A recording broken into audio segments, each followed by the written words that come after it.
10वीं क्लास विज्ञान। स्वागत है। कथ रासायनिक अभिक्रिया एवं समीकरण, इसका क्वेश्चन आंसर हम लोग को करना है। कहता है प्रश्न क्या है आप लोगों से कि वायु में जलाने से पहले मैग्नीशियम रिबन को साफ क्यों किया जाता है। तो आप उत्तर में क्या बोलेंगे कि मैग्नीशियम बहुत ही क्रियाशील धातु की तरह है। जब यह खुले में रखा जाता है तो इसकी बाहरी सतह वातावरण की ऑक्सीजन से क्रिया करके मैग्नीशियम ऑक्साइड की परत बना लेती है। ठीक है, नीचे कहता है कि मैग्नीशियम ऑक्साइड की यह परत काफ़ी स्थिर होती है और ऑक्सीजन के साथ मैग्नीशियम की पुनः प्रतिक्रिया को रोक सकती है। इस परत को हटाने के लिए मैग्नीशियम रिबन को रेट पेपर द्वारा साफ किया जाता है ताकि अंतर्निहित धातु का उपयोग प्रतिक्रिया के लिए किया जा सके। ठीक है, इस क्वेश्चन का आंसर आपका हो जाएगा। अब आपका ये दूसरा प्रश्न कह रहा है निम्नलिखित रासायनिक अभिक्रिया के लिए संतुलित समीकरण लिखिए। तो क्या होगा, एक नंबर कहता है कि hydrogen plus chlorine arrow mark hydrogen chloride. ठीक है, दूसरा क्वेश्चन है आपका कि barium chloride plus aluminium sulphate arrow mark barium sulphate plus aluminium chloride. तीसरा कहता है सोडियम प्लस जल arrow mark sodium hydroxide plus hydrogen. Clear है। अब देखिए इसको हम इसका उत्तर में क्या लिखेंगे। हाइड्रोजन को तो यहाँ पर देख लीजिए H2, क्लोरीन को Cl2 लिखा गया है और हाइड्रोजन क्लोराइड को लिखा गया है HCl। 2 कहाँ से आया था, 2 को संतुलित करने के लिए इसको हम लोग लगा कर रखे हैं। अब देखिए दूसरा था बेरियम क्लोराइड, तो बेरियम क्लोराइड का सूत्र क्या हो जाएगा, BaCl2 हो जाएगा। और देखिए बोला है कि एल्युमिनियम सल्फेट तो Al2SO4। ठीक है, और इसको संतुलित करने के लिए क्या होल 3 लगाया गया है। यहाँ पर देखिए बेरियम सल्फेट और क्या है एल्युमिनियम क्लोराइड इसको लिखा गया है। जो ऊपर जो आपको दे रखा है उसी को हम लोग क्या सूत्र के माध्यम से व्यक्त किया गया है। तीसरा कहता है सोडियम को क्या लिखते हैं Na लिखेंगे, जल को क्या लिखेंगे H2O लिखेंगे। ये 2 जो दिख रहा है आप लोगों को क्या संतुलित करने के लिए लगाया गया है। कहता है कि सोडियम हाइड्रोक्साइड बनेगा, उसके बाद कहता है कि प्लस हाइड्रोजन बनेगा। ठीक है, तीसरा प्रश्न कहता है कि निम्नलिखित अभिक्रियाओं के लिए उनकी अवस्था के संकेत के साथ संतुलित रासायनिक समीकरण लिखिए। ठीक है, तो एक नंबर क्या कहता है जल में बेरियम क्लोराइड तथा सोडियम सल्फेट के विलयन अभिक्रिया करके सोडियम क्लोराइड का निर्माण तथा बेरियम सल्फेट का अवक्षेप बनाते हैं। ठीक है, दूसरा कहता है सोडियम हाइड्रोक्साइड का विघटन हाइड्रोक्लोरिक अम्ल ले विलयन से अभिक्रिया करके सोडियम क्लोराइड का विलयन तथा जल बनाते हैं। देखिए यहाँ पर पहला का आंसर क्या दिया है आपको, बेरियम क्लोराइड को क्या लिखा है BaCl2 Aq लिखा गया है, और सोडियम सल्फेट को क्या लिखा गया Na2SO4, इसमें भी Aq है, और बेरियम सल्फेट को क्या लिखा गया है BaSO4 S लिखा गया है, और NaCl2 इसमें क्या Aq लिखा गया है, इसको बोलेंगे सोडियम क्लोराइड। अब दूसरा पॉइंट क्या कहता है सोडियम हाइड्रोक्साइड, तो सोडियम हाइड्रोक्साइड को क्या बोलते हैं NaOH बोलते हैं, हाइड्रोक्लोरिक अम्ल को क्या बोलते हैं HCl, और सोडियम हाइड्रोक्साइड को NaCl और जल को सूत्र H2O हो जाता है। इसमें Aq लिखा गया, इसमें L लिक्विड लिखा गया है। अब चलिए इसका नेक्स्ट पेज पर क्या प्रश्न है उसको हम लोग देखते हैं। देखिए इसका नेक्स्ट पेज क्या है, पेज नंबर 11 में क्या बोल रहा है। पेज नंबर 11 में हम लोग से बोल रहा है क्वेश्चन कि कहता है पेज 11 का क्वेश्चन, किसी पदार्थ X के विलयन का उपयोग सफेदी करने के लिए होता है। ठीक है, अब कहता है एक नंबर प्रश्न कहता है कि उस पदार्थ का नाम तथा सूत्र लिखिए। फिर कहता है कि एक ऊपर एक में लिखे पदार्थ X की जल के साथ अभिक्रिया भी बतानी है। तो देखिए उत्तर में क्या बोलेंगे, पदार्थ X का कैल्शियम ऑक्साइड है। पदार्थ X क्या है तो कैल्शियम ऑक्साइड है, इसका सूत्र क्या हो जाएगा CaO। किसका सूत्र है कैल्शियम ऑक्साइड का। दूसरा कहता है कैल्शियम ऑक्साइड जल के साथ तीव्रता से अभिक्रिया करके भूजे हुए चूने का निर्माण करके अधिक मात्रा में ऊष्मा उत्पन्न करता है। ये देखिए कैल्शियम ऑक्साइड का सूत्र यहाँ पर लिख दिया गया है CaO। ये इसको बिना भुजा हुआ चूना भी कहते हैं, बिना भुजा हुआ चूना भी CaO को कहते हैं। ये चूना किस में भुंजाता है जी? जल में भुंजाता है, H2O में।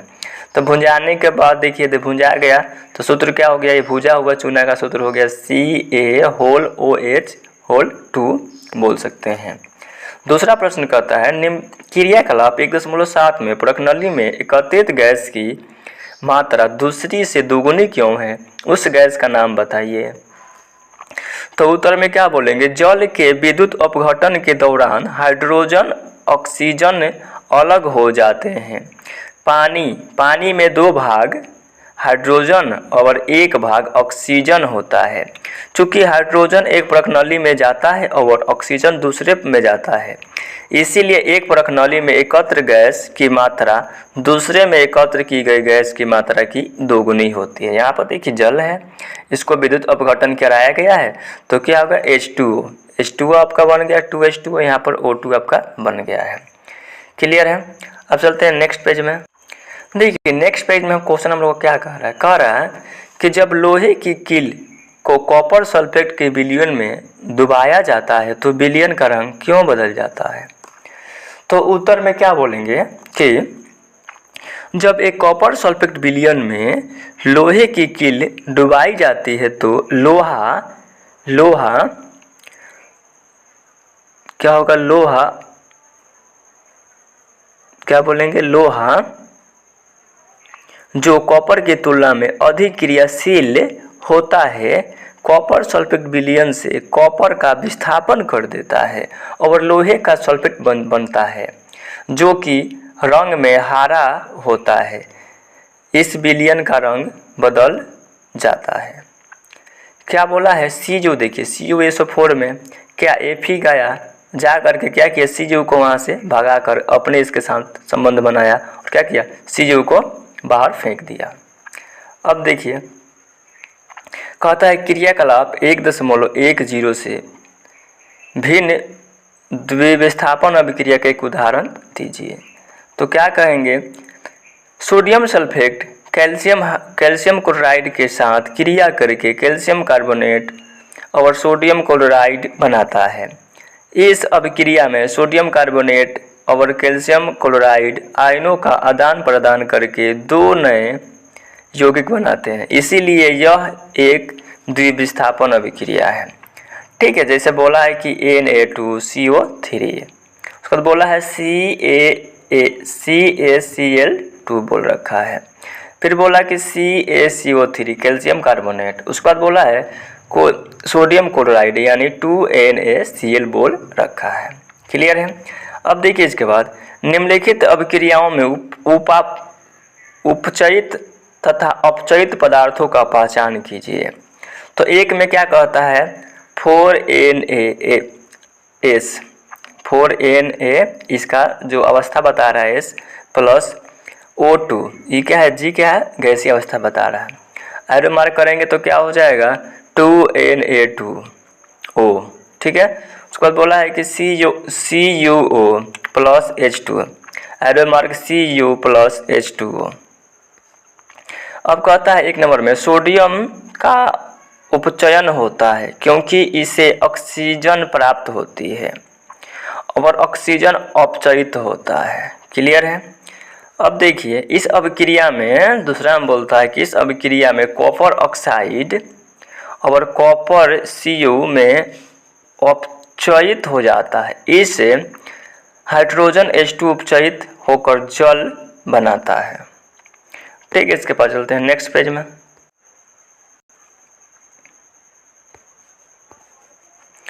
अब क्या हो गया? अब हम लोग अभ्यास के प्रश्न करेंगे। अभ्यास में चले आते हैं।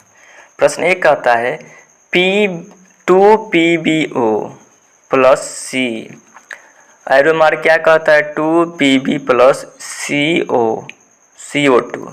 ठीक है, तो इसमें क्या हो रहा है? देखिए कहता है कि शीशा अपचयित हो रहा है, कहता है कार्बन डाइऑक्साइड उपचयित हो रहा है, कहता है कि कार्बन उपचयित हो रहा है, फिर कहता है लेड ऑक्साइड अपचयित हो रहा है, तो इसमें बोला है कि ए और बी दोनों आंसर हो जाएंगे। फिर बोलता है दूसरा में ए और सी हो जाएगा। तीसरा बोलता है ए बी सी हो जाएगा। चौथा बोलता है सभी। तो आंसर आपका क्या हो जाएगा, ए और बी आपके हो जाएंगे। ए और बी में कहने का मतलब शीशा अपचयित हो रहा है, बी क्या है, कार्बन डाइऑक्साइड उपचयित हो रहा है। इतना हम लोग बोल सकते हैं। दूसरा प्रश्न कहता है कि Fe2O3 plus 2Al arrow mark Al2O3 plus 2Fe ऊपर दी गई अभिक्रिया किस प्रकार की है? तो किस प्रकार की है? संयोजन अभिक्रिया की विस्थापन अभिक्रिया के वियोजन अभिक्रिया के विस्थापन अभिक्रिया। तो आंसर हम लोग क्या हो जाएगा, विस्थापन अभिक्रिया। क्या हो जाएगा, विस्थापन अभिक्रिया, क्योंकि एफ यहाँ से निकल करके क्या एल उसमें जुड़ रहा है। देख लीजिए यहाँ पर, यहाँ से एफ हट गया है। अब देखिए इसके नेक्स्ट में क्या कहता है। नेक्स्ट में कह रहा है कि लौह चूर्ण पर तनु हाइड्रोक्लोरिक अम्ल डालने से क्या होता है? सही उत्तर पर निशान लगाएं। तो क्या कहेंगे, ए नंबर कहता है कि हाइड्रोजन गैस एवं आयरन क्लोराइड बनता है। 2 कहता है बी नंबर में कि क्लोरीन गैस एवं आयरन हाइड्रोक्साइड बनता है। सी कहता है कोई अभिक्रिया नहीं होती। डी कहता है आयरन लवण एवं जल बनता है। तो इसका सही आंसर क्या हो जाएगा जी, ए नंबर हो जाएगा, हाइड्रोजन गैस एवं आयरन क्लोराइड बनता है। ठीक है, क्लियर है। चलते हैं इसके नेक्स्ट पेज में। देखिए इसके नेक्स्ट पेज में क्या कह रहा है। क्वेश्चन है संतुलित रासायनिक समीकरण क्या है? रासायनिक समीकरण को संतुलित करना क्यों आवश्यक है? तो उत्तर में क्या बोलेंगे, रासायनिक अभिक्रिया जिसमें 2 पक्षों के प्रत्येक तत्वों के परमाणु बराबर संख्या में होते हैं, संतुलित रासायनिक समीकरण कहा जाता है। द्रव्यमान संरक्षण के नियम के अनुसार द्रव्यमान ना बनाया जा सकता है और ना ही नष्ट किया जा सकता है। इसीलिए एक रासायनिक अभिक्रिया में अभिकारक का कुल द्रव्यमान उत्पादों के कुल द्रव्यमान के बराबर होना चाहिए। अर्थात प्रत्येक तत्व के परमाणु की संख्या कुल संख्या दोनों तरफ बराबर होनी चाहिए। इसीलिए एक रासायनिक समीकरण को संतुलित करना आवश्यक है। उसके नेक्स्ट एक और प्रश्न कहता है 5 नंबर, कहता है कि निम्न कथनों को रासायनिक समीकरण के रूप में परिवर्तित करके उन्हें संतुलित कीजिए। तो क्या है, कहता है ए नंबर में कि नाइट्रोजन हाइड्रोजन गैस से संयोग करके अमोनिया बनाता है। दूसरा कहता है कि हाइड्रोजन सल्फाइड गैस का वायु में दहन होने पर जल एवं सल्फर डाइऑक्साइड बनता है। सी कहता है कि एल्युमिनियम सल्फेट के साथ अभिक्रिया कर बेरियम क्लोराइड एल्युमिनियम क्लोराइड एवं बेरियम सल्फेट अवक्षेप देता है। डी नंबर कहता है कि पोटेशियम धातु जल के साथ अभिक्रिया करके पोटेशियम हाइड्रोक्साइड एवं हाइड्रोजन गैस देते हैं।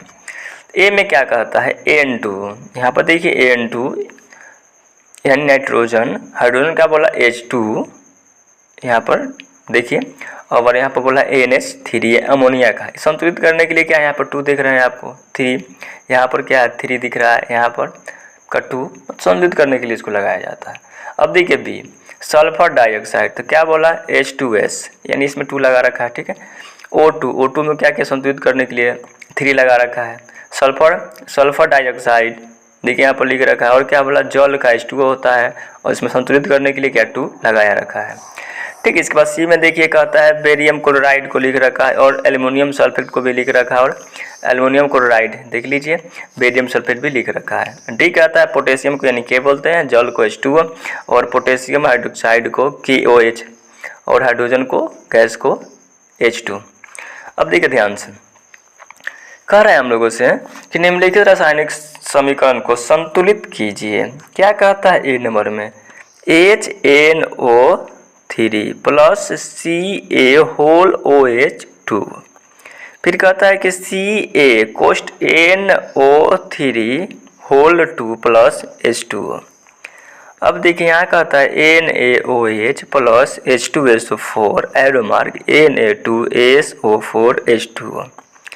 इधर देखिए, इधर बोल रहा है कि NaCl AgNO3 AgCl plus NaNO3, फिर बोला कि BaCl2 H2SO4 BaSO4 plus HCl।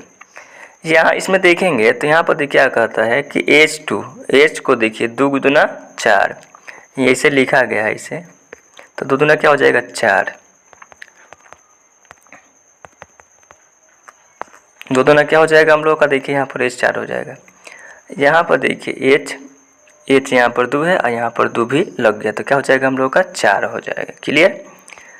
अब देखिए इसमें देख लीजिए, इसमें क्या 2 लगा है, यहाँ पर भी क्या रखा है, संतुलित करने के लिए 2 लगा रखा है। ये जो तीसरा C नंबर दिख रहा है, इसमें क्या है, Na एगो है तो एगो है, Cl नहीं है तो इधर भी Cl आपका एगो है तो एगो लिखा है, इधर भी एगो तो एगो लिखा था। Ag भी कुछ नहीं था, 1 था तो 1, मतलब कि ये C नंबर क्या है, ऑटोमेटिक क्या है आपका संतुलित है। और D में क्या कहता है BaCl2 प्लस H2SO4, कहता है कि BaSO4 प्लस 2HCl, यानी यहाँ पर आपको 2 यहाँ पर परमाणु संख्या कम दे रखा था, इसको हम लोग लगाए हैं संतुलित करने के लिए। Okay clear. चलते हैं इसके बाद नेक्स्ट पेज में देख लीजिए ध्यान से। नेक्स्ट पेज में कह रहा है कि निम्नलिखित निम्न अभिक्रियाओं के लिए संतुलित रासायनिक समीकरण को लिखें। बोल रखा है calcium hydroxide plus carbon dioxide arrow मार्ग कैल्शियम कार्बोनेट प्लस जल लिख रखा है। ठीक है, इसको क्या करना है, हम लोग को संतुलित रासायनिक समीकरण के रूप में लिखना है। फिर बोला है कि zinc plus silver nitrate plus arrow मार्ग दे रखा है जिंक नाइट्रेट प्लस सिल्वर। उसको कहता है कि एल्युमिनियम प्लस कॉपर क्लोराइड, फिर प्लस एरो मार्ग बोल रखा है हाइड्रोजन क्लोराइड प्लस कॉपर। फिर कहता है कि barium chloride plus potassium sulphate, barium sulphate plus potassium chloride. Clear है।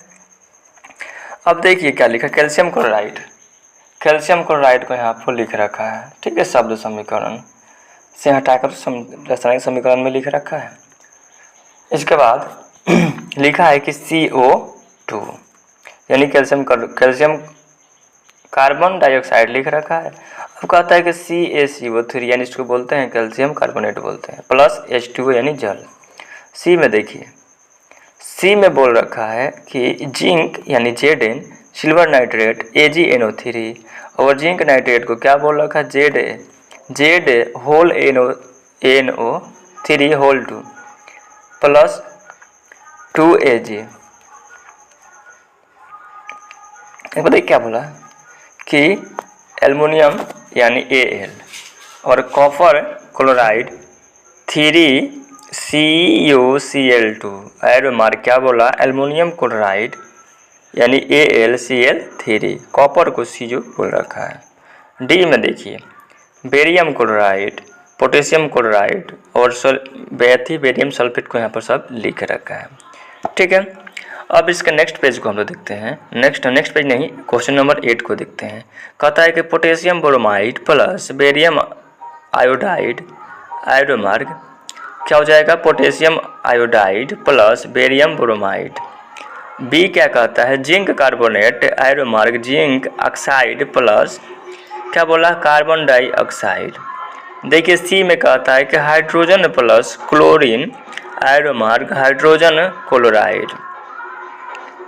डी को देखिए ध्यान से, मैग्नीशियम प्लस हाइड्रोक्लोरिक अम्ल एरो मार्ग मैग्नीशियम क्लोराइड प्लस हाइड्रोजन। इसको हम क्या करना है, देखिए क्या कहता है यहाँ पर क्या आपको के और बी आ रहे हैं। यहाँ पर बी ए, यहाँ पर क्या होना चाहिए आपका Cl छोड़ रखा है, बेरियम क्लोराइड यानी यहाँ पे Cl छोड़ रखा है। यहाँ पर देखिए क्या हो रहा है, यहाँ पर BaI है तो ठीक है, सॉरी यहाँ पर क्या है BaI आपको लिख रखा है, और यहाँ पर पोटेशियम आयोडाइड लिख रखा है, यहाँ पर बेरियम ब्रोमाइड लिख रखा है। ठीक है, ये कौन इस अभिक्रिया हो रहा है जिसमें द्विविस्थापन अभिक्रिया, इसमें क्या हो रहा है द्विविस्थापन अभिक्रिया आपका हो रहा है। कैसे हो रहा है, क्योंकि इसमें से क्या हो रहा है, इसमें से आपका के इसमें से निकल के आई के साथ चला जा रहा है, और क्या हो रहा है फिर देखिए इसके बाद बी ए निकल के बी आर के साथ चला जा रहा है, यानी इसमें अदला बदली हो रहा है, आदान प्रदान हो रहा है, तो इसको द्विविस्थापन बोलेंगे। कहता है कि ये कहता है कि वियोजन अभिक्रिया है। वियोजन देखिए ZnCO3 है, और क्या हो गया इसमें, क्या हो गया इसमें देखिए बीच में दरार यानी प्लस बन गया, यानी ये वियोग हो गई, यानी इसको बोलेंगे वियोजन अभिक्रिया बोल सकते हैं।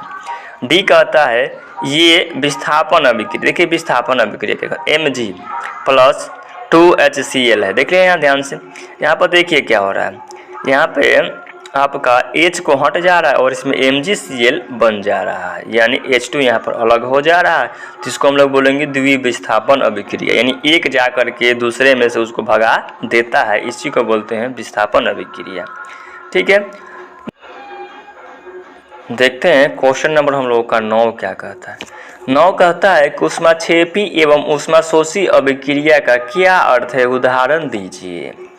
तो हम लोग उत्तर में क्या बोलेंगे, ऊष्माक्षेपी अभिक्रिया जिन अभिक्रियाओं में उत्पाद के साथ साथ ऊष्मा का भी उत्सर्जन होता है उन्हें ऊष्माक्षेपी अभिक्रिया कहते हैं, जैसे प्राकृतिक गैस का दहन।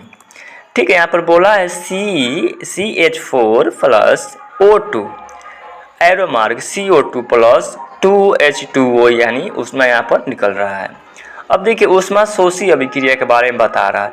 जिन अभिक्रियाओं में अभिकारकों को तोड़ने के लिए ऊष्मा, प्रकाश या विद्युत ऊर्जा की आवश्यकता होती है उन्हें ऊष्मा शोषी अभिक्रिया कहते हैं, जैसे सिल्वर क्लोराइड का प्रकाश की उपस्थिति में सिल्वर तथा क्लोरीन में बदलना। कहता है कि AgCl एरो मार्ग, सूर्य का प्रकाश यहाँ आपको दिख रहा है, और क्या कहता है एरो मार्ग 2Ag प्लस Cl2। ठीक है, 10वां प्रश्न कहता है कि श्वसन को ऊष्मा क्षेपी अभिक्रिया क्यों कहते हैं, वर्णन करिए। तो क्या कहेंगे, सभी जीवों की कोशिकाओं में ग्लूकोज ऑक्सीजन के साथ क्रिया करता है और ऊर्जा प्रदान करता है। इस विशेष दहन अभिक्रिया का नाम श्वसन है, क्योंकि इस अभिक्रिया में ऊर्जा निकलती है, अतः अभिक्रिया को ऊष्माक्षेपी अभिक्रिया कहते हैं। और देखिए यहाँ पर ग्लूकोज का सूत्र क्या बोल रखा है आपसे, C6H12O6, और देखिए प्लस 6O2 एरो मार्ग कार्बन डाइऑक्साइड यानी 6CO3 प्लस 6H2O, यानी जल प्लस क्या निकल रहा है, ऊष्मा निकल रहा है। अब देखिए जी, कहता है कि वियोजन अभिक्रिया को संयोजन अभिक्रिया के विपरीत क्यों कहा जाता है। तो कहेंगे कि इस अभिक्रिया के लिए समीकरण लिखिए। तो उत्तर में क्या बोलेंगे, वियोजन अभिक्रिया वह है जिसमें एकल अभिकारक टूटकर 2 या उससे अधिक उत्पाद बनाते हैं, जबकि संयोजन अभिक्रिया बिल्कुल विपरीत है, जिसमें 2 या 2 से अधिक अभिकारक मिलकर एकल उत्पाद बनाते हैं। क्लियर है, तो इसको क्या बोलेंगे जी, एकल उत्पाद बनाएगा तो संयोजन। अब देखिए जी, वियोजन अभिक्रिया का क्या बोला, कोई आपका AB पदार्थ है, ठीक है, वो क्या बट कर क्या हो गया, A और B में बट गया। जैसे यहाँ पर देख लीजिएगा, बोल रहा है कि AgCl है ना, ये क्या हो रहा है, देखिए यहाँ पर Ag अलग हो गया, Cl आपका अलग हो गया, यानी दोनों में क्या हो गया, वियोग हो गया। इसी को बोलते हैं वियोजन अभिक्रिया। संयोजन अभिक्रिया क्या बताएंगे, देखिए A और B 2 पदार्थ थे, मिलकर क्या हो गया, एक बन गए, और क्या निकल रहा है, ऊष्मा निकल रहा है। जैसे यहाँ पर देखिए C प्लस O2 है, मिल के क्या बनाया, CO2 बना दिया प्लस ऊर्जा, तो इसमें क्या होगा, संयोजन अभिक्रिया हो जाएगा। चलते हैं, देखिए नेक्स्ट पेज क्या कर हम लोगों से 12 नंबर प्रश्न कहता है कि उन वियोजन अभिक्रियाओं के एक समीकरण लिखिए जिनमें ऊष्मा, प्रकाश एवं विद्युत के रूप में ऊर्जा प्रदान की जाती है। तो क्या कह रहा जी, ऊष्मा द्वारा वियोजन अभिक्रिया। तो कहता है कि CaCO3 प्लस एरो मार्ग ऊष्मा, तो क्या कह रहा है, एरो मार्ग के बाद CaO प्लस CO2 कह दे रहा है। अब कहता है कि प्रकाश द्वारा वियोजन अभिक्रिया, तो कहता है कि 2AgCl एरो मार्ग क्या बोला, 2Ag प्लस Cl2, ये क्या है, प्रकाश द्वारा वियोजन अभिक्रिया है। ठीक है, अब देखिए इसके बाद विद्युत वियोजन अभिक्रिया, तो क्या दे रहा है H2O यानी जल, इसको क्या किया, विद्युत धारा प्रवाहित किया गया तो क्या हो गया, H2 टूट गया और O2 अलग टूट गया। क्लियर है। अब 13 नंबर प्रश्न कहता है कि विस्थापन एवं द्वितीय विस्थापन अभिक्रिया में क्या अंतर है, इन अभिक्रियाओं के समीकरण को लिखिए। तो क्या कहेंगे द्वितीय विस्थापन अभिक्रिया के बारे में, इन अभिक्रियाओं में अधिक क्रियाशील तत्व कम क्रियाशील तत्व को उसके यौगिक से विस्थापित कर देता है, क्या कहेंगे, विस्थापन अभिक्रिया कहेंगे। यहाँ कहता है कि A अधिक क्रियाशील है, यहाँ पर देखिए A प्लस क्या है, BCl है, तो यहाँ पर देखिए A क्या है, अधिक अभिक्रियाशील है किससे, B से, तो क्या हो रहा है देखिए B था C के साथ, तो क्या उसको हटा दिया, देखिए अलग हटा दिया, अपने क्या हो गया, A C के साथ हो गया। अब देखिए यहाँ पर कहता है कि Zn था और AgNO3 था, तो यहाँ पर देखिए Zn क्या था, अधिक क्रियाशील था, तो क्या किया, Ag को हटा दिया, देखिए Ag अलग हो गया, अपने जाकर वहाँ पर बैठ गया। क्लियर है। अब कहता है कि द्वितीय विस्थापन अभिक्रिया, कहता है इन अभिक्रियाओं में उत्पादों का निर्माण दो यौगिकों के बीच आयनों के आदान प्रदान से होता है। जैसे देखिए AM प्लस BN है, तो एरो मार्क क्या हो गया, AN प्लस BM हो गया। इसमें क्या होता है, आयन की अदला बदली हो रही है। ये देखिए A क्या हो रहा है, A जा रहा है, यहाँ पर देखिए क्या हो रहा है, A किसके घर जा रहा है, N के घर जा रहा है। ठीक है, A क्या हो रहा है, N के घर जा रहा है, और देखिए B किसके घर जा रहा है, B जा रहा है M के घर। A जा रहा है N के घर और B जा रहा है M के घर। देखिए इसको बोलते हैं आयनों की अदला बदली। ठीक है। अब देखिए कहता है कि KBr plus BaI2, arrow mark क्या बोल दिया, 2KI प्लस BaBr2, ये पहले ऊपर भी हो चुका है। अब देखिए 14 नंबर कहता है सिल्वर के शोधन में सिल्वर नाइट्रेट के विलयन से सिल्वर प्राप्त करने के लिए कॉपर धातु द्वारा विस्थापन किया जाता है। इस प्रक्रिया के लिए अभिक्रियाएं लिखिए। तो क्या बोला जी, Cu plus 2AgNO3 plus CuNO3 whole 2 plus 2Ag। ठीक है, यहाँ पर देखिए लिख रखा है। देखिए 15 नंबर प्रश्न का था, वो क्वेश्चन कंप्लीट हो गया। 15 बोलता है कि अवक्षेपण अभिक्रिया से आप क्या समझते हैं, उदाहरण देकर समझाएं। तो क्या बोलेंगे जी, जिन अभिक्रियाओं में अविलय अवक्षेप का निर्माण होता है अवक्षेपण अभिक्रिया कहलाती है। जैसे निम्न अभिक्रिया में बेरियम सल्फेट यानी BaSO4 के सफ़ेद अविलय अवक्षेप का निर्माण होता है, इसीलिए यह एक अवक्षेपण अभिक्रिया है।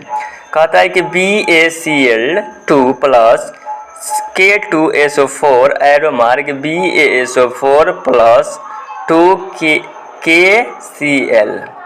क्लियर है, ये क्या है, अवक्षेप इसमें बन रहा है। ठीक है। 16 नंबर कहता है कि ऑक्सीजन के योग या ह्रास के आधार पर निम्न पदों की व्याख्या कीजिए, प्रत्येक के लिए 2 उदाहरण दीजिए।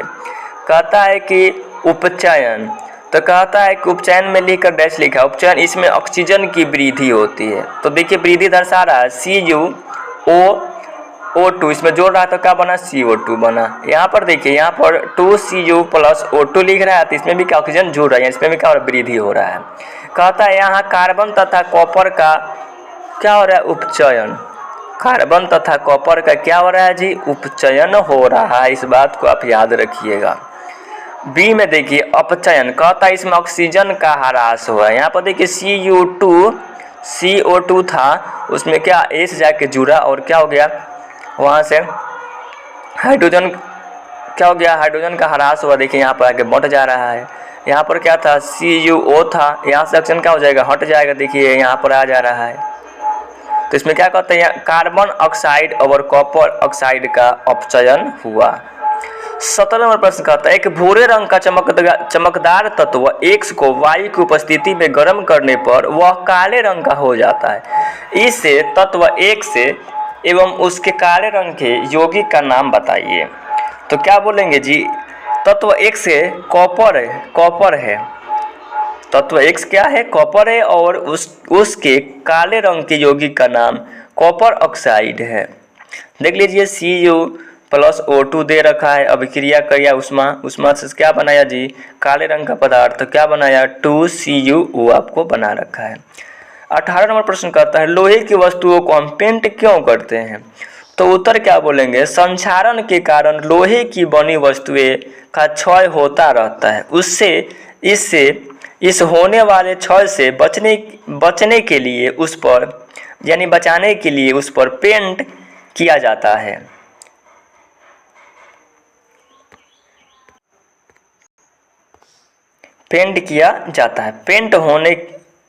क्या कर रहा है जी? पेंट होने के कारण लोहा और वायु का संपर्क नहीं हो पाता है और लोहे की वस्तुएं बहुत समय तक सुरक्षित रहती हैं। क्लियर है? चलते हैं नेक्स्ट पेज में।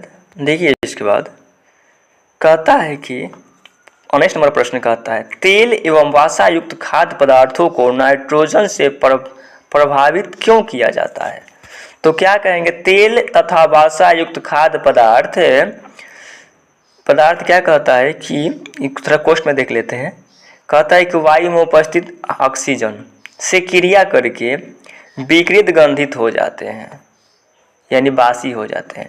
नाइट्रोजन सामान्य ताप पर आसानी से क्रिया नहीं करती है, इसीलिए तेल तथा वसा युक्त खाद्य पदार्थों को नाइट्रोजन से प्रभावित किया जाता है। 20 नंबर प्रश्न कहता है कि निम्न पदों का वर्णन कीजिए तथा प्रत्येक का एक एक उदाहरण दीजिए। कहता है संक्षारण के बारे में बताइए। बी कहता है विकृत गंधिता के बारे में बताइए। तो ए नंबर के बारे में हम लोग पहले बताने की कोशिश करेंगे। कहता है संक्षारण, जब कोई धातु आर्द्र अम्ल आदि के संपर्क में आती है जिससे क्रिया करके धातु की ऊपरी परत कमजोर हो जाती है, इस प्रक्रिया को संक्षारण कहते हैं। जैसे लोहे के ऊपर जंग लगना, चांदी के ऊपर काली परत का आना, तांबे के ऊपर हरित परत का चढ़ना आदि संक्षारण के उदाहरण है। बी नंबर कहता है विकृत गंधिता के बारे में बताइए। तो तेल तथा वसा युक्त खाद्य पदार्थों का वायु से क्रिया करके विकृत गंधित हो जाते हैं। इस प्रक्रिया को विकृत गंधिता कहते हैं। जैसे चिप्स की थैली में ऑक्सीजन हटाकर उसमें नाइट्रोजन गैस जैसे कम सक्रिय गैस को भरना विकृत गंधिता को रोकने के लिए क्या किया जाता है।